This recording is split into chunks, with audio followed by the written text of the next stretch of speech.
स्थान से परमात्मा निकल गया।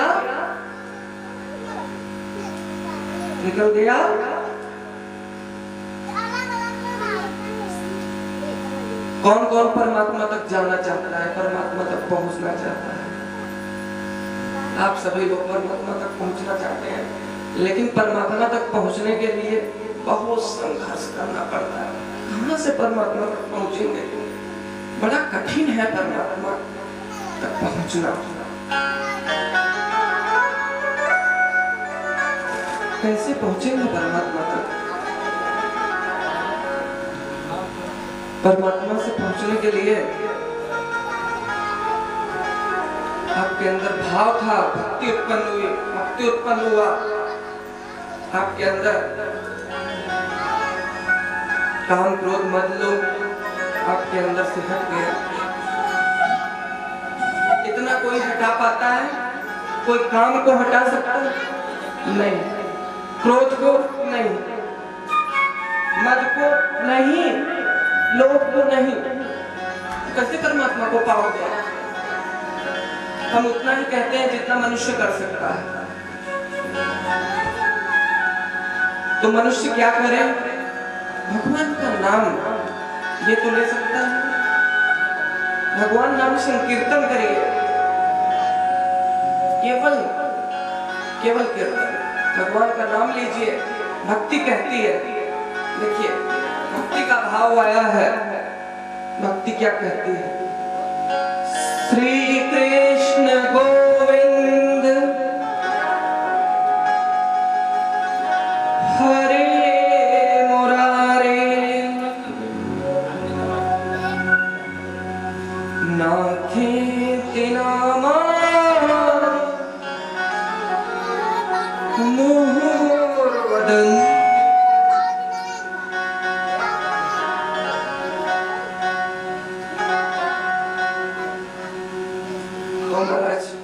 भक्ति का भाव है, देखिएगा।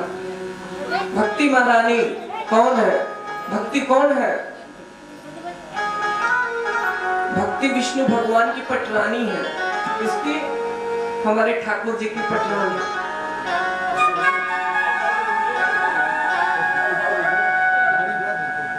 और उनके दास-दासियां हैं। भाई वो राजा है, वो रानी है, उनके दास-दासियां होंगे। उनकी दासी हैं जिनका नाम मुक्ति है। क्या प्रभु? उनका नाम मुक्ति है। भक्ति देवी महारानी, उनकी दासी मुक्ति। तो किसको किसको मुक्ति पाना है बताइए? मुक्ति पाना है ना यहाँ से। किसको किसको मरना है ये? किसको किसको मरना है? भागवत मरना सिखाती है। भागवत हमें मरना सिखाती है। 7 दिन के अंदर परीक्षित जान गए थे कि उनकी मृत्यु हो जाएगी। क्या भैया? 7 दिन में तक्षक नाग के काटने से उनकी मृत्यु हो जाती। लेकिन उन्होंने श्रीमद् भागवत सप्ताह ज्ञान यज्ञ किया, सौनकादिक ऋषियों से पूछ करके। श्रीमद् भागवत सप्ताह ज्ञान यज्ञ उन्होंने करवाया। वो भी यमुना नदी में, बीचों बीच। इस सर्प कैसे आ सकेगा? बीचों बीच सर्प नहीं आ सकता, क्योंकि जल में तो आता नहीं सर्प। लेकिन मैया संजोग की बात, वो सर्प माली पुष्प लेके जा रहा था। अंतिम दिन था, 7वां दिन था। मैया माली पुष्प लेके जा रहा था। पुष्प में पुष्प का कीड़ा बन करके उस सर्प बैठ गया।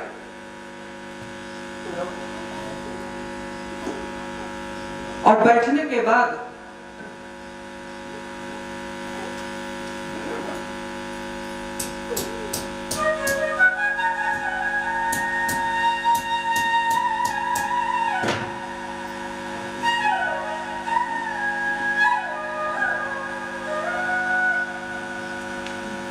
अब वो माली लेके आता है, तो महाराज जो माली लेके आता है नाव से, माली आता है नाव से लेकर के राजा परीक्षित को देता है। वो पुष्प रखे रहते हैं। राजा परीक्षित तो नहीं जानते कि इसमें तक्षक नाग बैठा हुआ। श्रृंगी ऋषि का श्राप मिला हुआ था उनको कि उनकी मृत्यु हो जाएगी।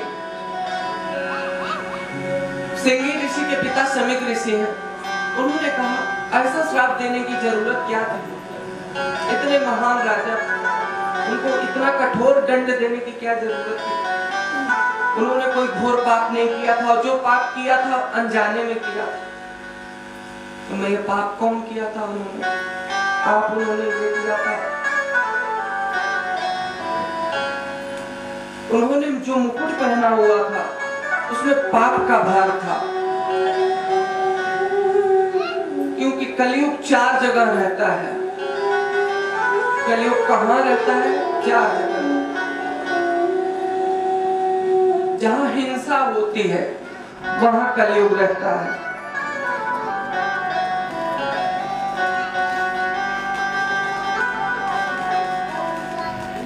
जहाँ हिंसा रहती है, जहाँ मनुष्य हिंसा करता है। आज लोग जो हमें लाइव के माध्यम से भी देख रहे हैं, और आप सभी भक्तगण, पता नहीं कितने बलि चढ़ते हैं। माता प्रसन्न हो जाएंगी। माता प्रसन्न नहीं होती बलि से। कौन कहता है माता बलि से प्रसन्न होती है? जड़ भरत आपको बताते हैं। जड़ भरत थे, उनका नाम जड़ भरत क्यों पड़ा था? जड़ मतलब मूर्ख। वो मूर्ख थे नहीं, बहुत बड़े संत थे, लेकिन उन्हें दुनिया, वो बहुत सीधे थे, बहुत सीधे थे, लेकिन दुनिया उन्हें मूर्ख ही समझती थी, बहुत मूर्ख समझती थी।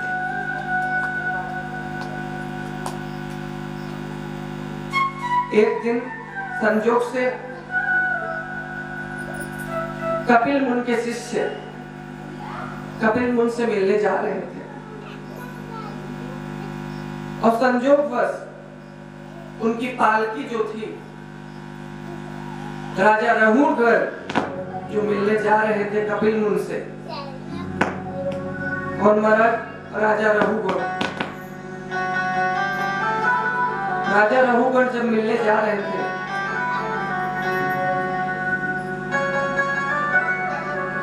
किससे? अपने गुरु कपिल देव से।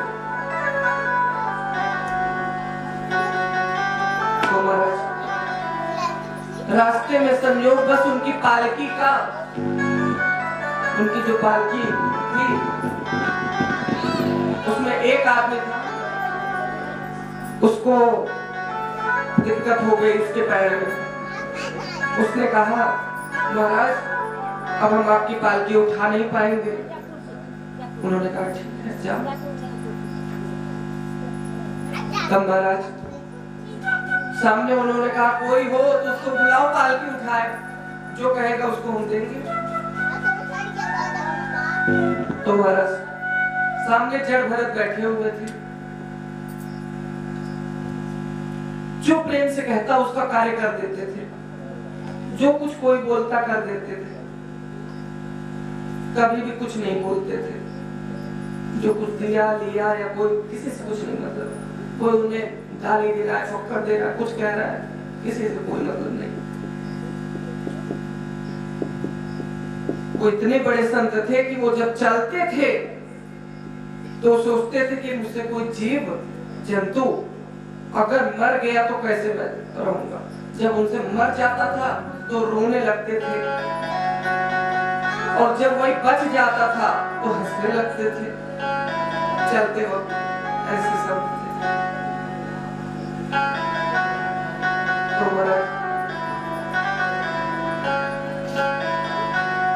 जब से कहा रघुगढ़ ने कि उठाओ पालकी, चलो हम तुम्हें मुंह मांगी कीमत देंगे।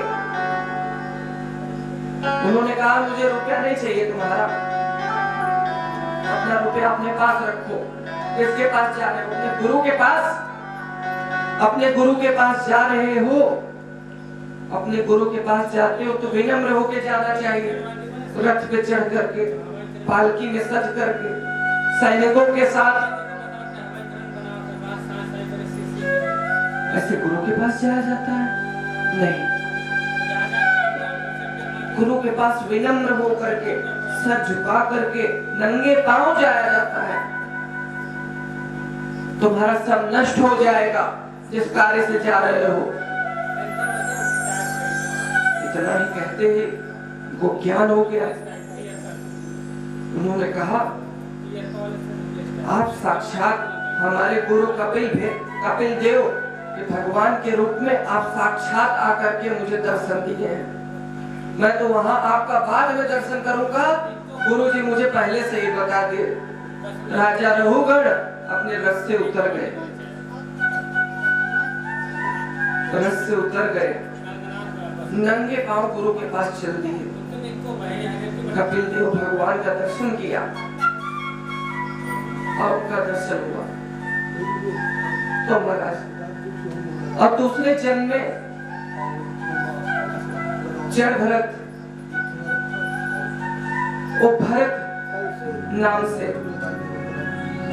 दूसरे जन्म में भी उनका नाम भरत था। संजोग से उन्होंने एक मृग पाल रखा था। संजोग से वो मृग पाल रखे थे महाराज। अब उस मृग से इतना लगाव हो गया था उनको, मृग बालक से इतना लगाव हो गया था, हर समय उसी का नाम लेते। कहते हैं प्रभु, हम जिसका नाम सुमिरन करते रहते हैं, जो बार बार मन में चित लगी रहती है, वही योनि मिलती है हमें। ऐसा हमारे संत कहते हैं। तो उनको योनि मिली मृग की। इसकी मृग की, मृग की योनि भरत जी पा करके, उस समय भी उनको ज्ञान था, अपार ज्ञान था, और तीनों जन्म की बात जानते थे। उस मृग की योनि में भी वो जानते थे कि हम तीनों जन्म में क्या क्या किए। उनका विवेक बना हुआ था।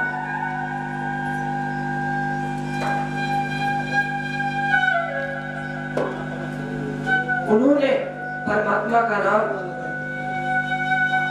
सुमिरन करते रहते, समय से उठना, समय से स्नान, ध्यान, पूजा पाठ सब समय से करते, दिन भर कीर्तन भजन करते।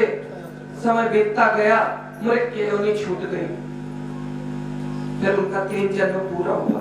तो महाराज ये तो जड़ भरत उनकी कथा है। बोले जड़ भरत भगवान की। तो महाराज इतने बड़े बड़े संत हुए,